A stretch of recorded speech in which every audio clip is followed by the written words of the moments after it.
game here. What do you reckon, and what are we seeing on the screen, Draskell?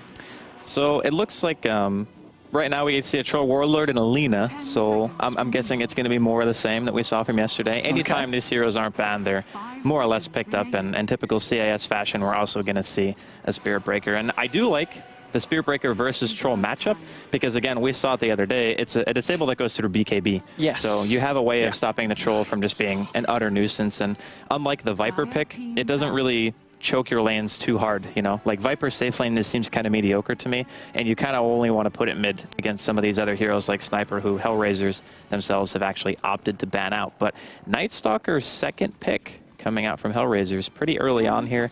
I mean, it's either going to be mid or off lane, I guess. Like, I'm not entirely sure what the preference is for Hellraisers to run this, but I am looking forward to seeing what they do with it. Okay, indeed. And the bans as well, very relevant for the team that they're up against. ASUS.Polar, we've seen how good G is with the Sniper, and we've seen how good FNG is with the Treant. And we also know how good Illidan Stormrage is with the Slark. But the Lina's already been picked up, and that's probably going to be Illidan's hero. So, but at the same time, I believe we have seen ASUS.Polar switch it around and put Lina in the mid lane. So there's always the possibility of them doing that. But we do know that Illidan is very, very strong on the Lina in that position more. Yeah, I think we actually saw G play it once yesterday as well. Yeah. So, I mean, when they banned out Hellraisers, they banned the Slark phase 2. They're like, you know what? You guys can easily just interchange these. You called it perfectly. And I think this is one of those situations where you kind of have to wonder, are we going to be seeing the Troll mid? Is the Troll going to be safe lane? Is a Night Stalker going to be mid? Or is a Night Stalker going to be in more of like an offlane capacity? Because, I mean, you can do a lot with the hero. Are you using it just to spam Void? Are you going to try to farm up the Aghanims and the Gem and try to just restrict the map control of the other team? Because, like, each individual playstyle has its own benefit, of course. So we'll have to see what the Hellraisers plan for it. I'm like, much more interested in what they're going to do than I am ASUS.Polar right now, because ASUS have gone for, like, the de facto, like, Lina Spirit Breaker. We've seen it a ton, right? So I just want to see how Hellraisers are going to round out their draft. Indeed, we're going to see Zeus banned out as well. A very, I wouldn't say player specific, but we do know that G, I've got to say, I've probably seen him play that the second most behind the Sniper. So I wonder now, because they are taking away two of G's strongest heroes, they will give him the Lina and Illidan pick something else. But the fact that his Slark's been taken away as well, I think Hellraiser's bans, they've been really smart. They're really relevant to what ASUS.Polar normally like to do. Obviously, ASUS.Polar, I think banning the kind of the pushing and the sustaining heroes in the terms of the Dazzle and the Chen at least.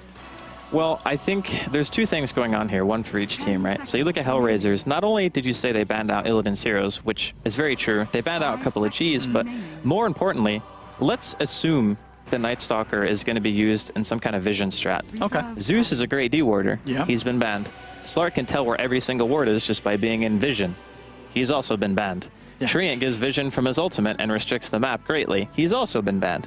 Yeah. So maybe Hellraisers just have this game plan where they're going to go into it and say, we want the vision on the map all the time to make sure that we can always either spot the Spirit Breaker coming, or we can just apply that general pressure of not being able to see anything. I think people underestimate how hard it is to play against Night Stalker when it's nighttime or he pops his ulti and you get that 625 vision range even around your towers and wards. It's terrifying to try to go anywhere, right? So I think that Hellraisers are going to try to apply this kind of you can't see anything, so you can't do anything kind of play. Absolutely. And of course, talking about the vision, very nice against Spirit Breaker and Skyreth in the terms that these are two heroes who do rely on the kind of long-range initiation. So if they do get to the point where they get the Ags online on the NS, it's going to be a lot harder for ASUS.Polar to then catch them out. And now with the fourth pick, Hellraisers obviously picking up the line. Do you think that makes the lanes any more clear? Do you really feel it won't be this Night Stalker support that we sometimes see teams run? You just feel that's going to be unlikely now they picked a Lion? Or do you think they could definitely do that because the Lion has got the capability to kind of support on his own? I think the NS for Hellraisers could just be going mid until they see another hero that just crushes him. Because we see the two heroes banned, like Sniper and Slark could both be played as position 1, right? Yeah. So if that's the case, then that means that Lina kind of has to be the position 1 right now. We won't know for sure if ASUS are going to be putting the Lina mid or safe lane until we see another core. That's the biggest issue. So right now, Hellraisers are trying to decide, do we put our NS mid and just troll safe lane with Alliance support, and then maybe we go for a 2-1-2, depending on how weak we think the lanes are from the enemy team. So until ASUS take this pick, I think it's going to be very clear like what's going to happen. Now, there's a Skywrath out. We assume that's support for sure, like no matter what. So are they going to pick their secondary support and leave their middle laner unknown for Hellraisers to try to decide how they want to go about dealing with that with the NS pick? Or are they just going to pick their next core because they feel like it's too high of a priority to skip out on? I mean, there's a lot to think about when you're at this stage in the draft. Yeah, it really is, and it looks like they're going to opt for picking up the Magnus. So Okay. another one of their cores, if we are going to expect to see the Spirit Breaker being a core on that off lane. So potentially the G Magnus mid and the Lina Illidan Stormrage by the looks of it so far.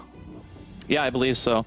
If it ends up being a Magnus mid, then the Night Stalker can easily just go mid, because if both heroes are melee, you're going to have to worry about some shockwave spam, but I don't think NS is going to care too much about that, especially like 4-minute first night, you're going to be able to dodge most of them. I don't know if that means that there's going to be a super early kind of fighting going on here from Hellraisers, but it's 2 CIS teams. One has a Night Stalker, one has a Spirit Breaker. I would assume that there's going to be some fighting. And here comes the Queen. All right, so maybe they just want to hard counter the mid. I mean, they say, our NS can go off lane, it's no big deal. We can just put the Queen mid to ensure that against either Lina, which they're assuming it's not. Like, you don't pick Queen into Lina because Lina is still really strong. So they're definitely assuming that this is going to be a safe lane Lina with that pick. And that means that Mag versus Queen, Queen just smashes Mag. Like, it's not even close. Absolutely. So Hellraiser is going to have the stronger lane in that sense. If it's going to be the Spirit Breaker off lane, a very hard hero to kill. And I believe we've seen the Spirit Breaker picked in the off lane a few times against the Troll in the last couple of days. And we've seen him do a really good job of just being able to shut down the Troll's farm and keep on an equal level to him. Yeah, I mean, with Alliance support at the moment, we haven't seen Hellraisers position 4 or 5, depending on what they want to pick last. But the Spirit Breaker, again, if they put a Skywrath up there with Spirit Breaker, that's a formidable dual lane, right? Like, both those heroes are going to do exceptionally well. And I would even say that a Troll Lion would lose to that, because the Spirit Breaker is simply too tanky and Skywrath's Harass is great. Like, Hellraiser's damage between the Troll and the Lion early, not really that impressive, you know? I mean, Lion's base damage has been increased a bit, but his Impale is kind of lackluster at early level, doesn't do much damage, the disable is fairly short, and then Troll kind of needs at least Phase, you know, and Helm of the Dominator or something to start dealing some reasonable damage. So it is entirely possible that ASUS.Polar just do a 2-1-2. Because if you have a safe lane farming Lina, Lina is very self-sufficient in that she can lane against a whole bunch of different things. So she doesn't need like that crazy hard support to keep her safe. So you have a lot of options here, and they're just going to go with the Bristle. Okay, so it looks like they will do the Spirit Breaker and some kind of support duo with the Skywrath, I'd imagine. In that sense, if it is going to be the offlane Night Stalker, that's not going to be too nice for the NS, is it? Yeah, this is a hard team to fight into from ASUS. I mean, you have to worry about RP, you have a lot of disable, and you also have a Bristleback. So it seems like they're anticipating Hellraiser's aggression and just saying, we're going to pick a bunch of heroes that can fight at almost any given point. Because if you look at them, the only cooldown that they're fighting around is RP. Every other hero is like just as strong throughout any stage, and here comes the Omni Knight. So a repelled Night Stalker, repelled Queen, or repelled Troll can all be pretty terrifying. Indeed, and do you think now with the Omni Knight pick, they might run it as dual lanes rather than leave the NS on his own and put him with the Omni Knight and put the Lion with the Troll in the safe lane? You could do a 2-1-2 if you're Hellraisers just for the experience, because you don't really want to do like Omni, Lion, Troll safe lane. No. It's just too much. Like, the Omni doesn't really offer a whole heck of a lot in the laning phase other than defensive capabilities. So if you think, for example, your lane's just going to die without an Omni, then you would put him there. But I don't think Hellraisers are going to actually die to like any aggressive lane. I think it's just going to be a little bit annoying for them in the early game farming phase. But Hellraisers, like Omni mid game is crazy good if you can have those engagements be forced. Like, we talk about that so much, right? Like Tusk forces engagements, Clockwork forces engagements. A repelled Queen can do the same thing, and so can a Night Stalker. So they have ways of starting fights. Okay, so looks like we might have a remake. I'd imagine. Everyone from the side of Hellraisers. Wait, it says they're DC, but they're not. They're talking in game. What? Something is wrong. Something is very wrong. Okay, so they all have like the little plug thingy that says we're not in game, but they're talking. So never seen that happen before, actually.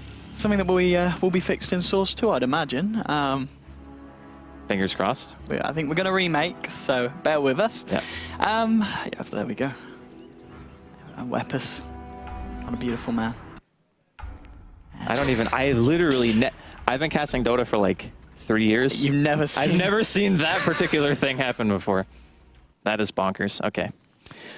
But So, yeah, we should be back in a second. we should be back in a second. Looking at what players were picking up which heroes, it's not going to be G or Illidan on the Lina. So it was actually Illidan picking up the Bristleback and G, of course, on the Magnus. Yeah. So it's going to look like, I guess, the Lina and Scarif support combination with the Bristleback, I guess, in the safe lane, and then the Spirit Breaker on his own in the off lane. So we're going to see that position 1 Bristleback, which we are seeing a little bit more and more. I think we've seen it once in this, and it didn't work out. Or it did. Was it the game with... It wasn't the No, game it didn't Birdian? work out. It No. was M5 who did it. Yes. And M5 played against Complexity in the second game and had no initiators and just couldn't ever crack base against the Zeus and the Troll. But in this game, like, Bristleback with Empower is terrifying. Like, Warpath gives you flat damage, so it doesn't benefit from Empower, but he's also a hero who makes a lot of strength items because you want him to be tanky. So you think, like, Treads gives you some strength, SNY gives you strength, Heart gives you a lot of strength. So Empower scales really well with those types of heroes, anything that builds mass stats. That's why you also see the Troll Warlord Magnus combo quite often on top of that. So I really like both teams' drafts, to be honest, and it's really cool watching the drafting phase because there's still, like, even 3 picks in, I was still wrong on what they wanted to do, which is a cool thing because when you get that far into the mentality of what each team has, it really comes down to how well do you actually know your opponents? Like, how are they going to run each hero? And since every hero can do so many different things, it's just cool to see the drafts end up the way that they did. And I think that this should be a really good game. I mean, talking about the trialing that we're going to expect to see from ASUS with the Scarif, the Lina, and the Bristle, do you think they run it aggressively against the Troll, or do you think it's fine just to have the Spirit Breaker in that off lane to deal with the Troll? If you were going to go aggro, I think it would be best for ASUS to do it in this type of game when they're Radiant, because you can abuse the pull, right? So if you ever get into a position where, all right, we're kind of not getting too much EXP, let's just do like a creep pull or something and try to get a little bit extra going. And that way, if Hellraisers decide to contest, then you might be able to make something happen. But against like another tri-lane with an Omni Knight, I mean, tri-lane versus tri-lane, Bristleback is actually not that good because of mass wands. No. So 3 people have wand, and then you give them all like 10 wand charges. It's pretty spooky. So. Absolutely. Well, we've had the remake, and we're ready to get ourselves back into the game, so let's do exactly that. And here we go. First game of the first series today, ASUS.Polar up against Hellraisers. I'm OD Pixel. I am joined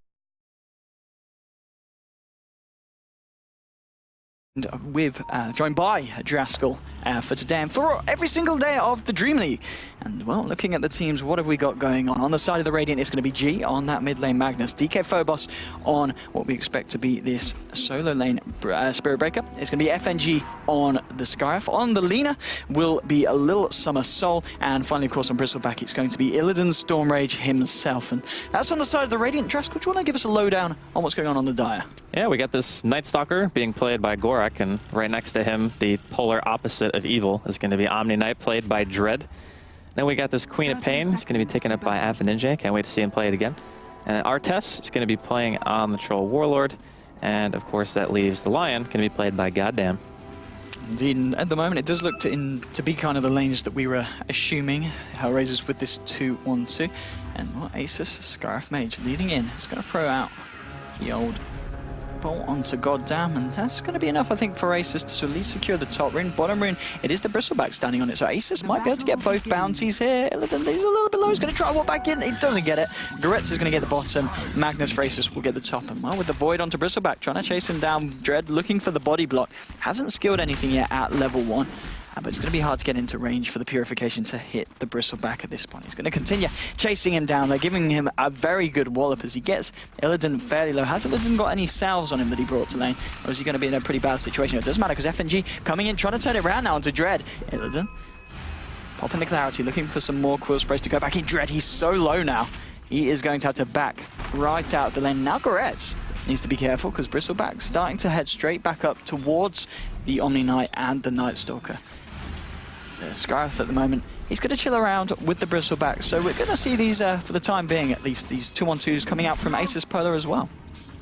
I think it was kind of expected. I mean, if you do tri-lane versus one hero, most of the time you're just not getting enough experience out of it to make it worth it. So let's assume on the side of ASUS, you have like this Skywrath who needs a ton of EXP, and you have Lina who definitely wants level 6. You typically don't want to put those heroes together unless they're going to be roaming. So I think the 2-1-2 laning phase was pretty much likely to happen from both sides. And you could say the same for like Night Stalker and Omni. These heroes are extremely level dependent, so is Lion. Like you want Finger almost as soon as humanly possible.